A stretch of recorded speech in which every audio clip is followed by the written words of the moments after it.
મારું નામ છે કાલરિયા નંદિની બિપિનભાઈ। બેન, આજે આ વિજ્ઞાન મેળાનું આયોજન કરવામાં આવ્યું, શું કહેશો? કેવા પ્રકારનું આયોજન કર્યું છે આજે?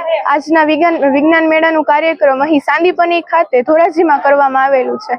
અહીં સાયન્સ પ્રોજેક્ટ છે, મેથ્સના પ્રોજેક્ટ છે અને અન્ય પણ પ્રોજેક્ટ છે, સેલિંગ પ્રોડક્ટ છે, ફૂડ ઝોન પણ આ રાખવામાં આવેલું છે। કેવા પ્રકારનું સ્કૂલ દ્વારા આયોજન કરવામાં આવ્યું છે?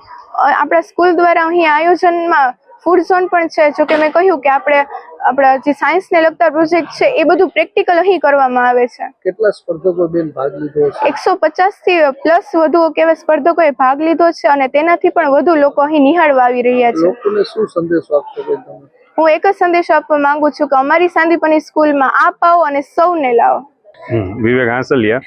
આજરોજ સાંદીપની શાળાની અંદર એન્યુઅલ કાર્નિવલનું આયોજન કરેલ છે, જેની અંદર 150 થી પણ વધારે કૃતિઓનું આયોજન કરેલ છે, જેની અંદર બાળકો દ્વારા તૈયાર કરેલા science project, art and craft, વેસ્ટમાંથી બેસ્ટ તથા ફૂડ સ્ટોલ, ગેમ ઝોન અને સ્ટેશનરીને લગતા સ્ટોર એમનું બાળકોએ પોતાની રીતે આયોજન કરેલ છે અને જે આયોજન બાળકો પોતાની રીતે જ વ્યવસ્થા થકી કરે છે અને આ આયોજન 28 અને 29 માર્ચ શનિ અને રવિ 2 દિવસ સવારે 8 વાગ્યાથી લઈ અને બપોરના 1 વાગ્યા સુધીનું આયોજન રાખેલ છે।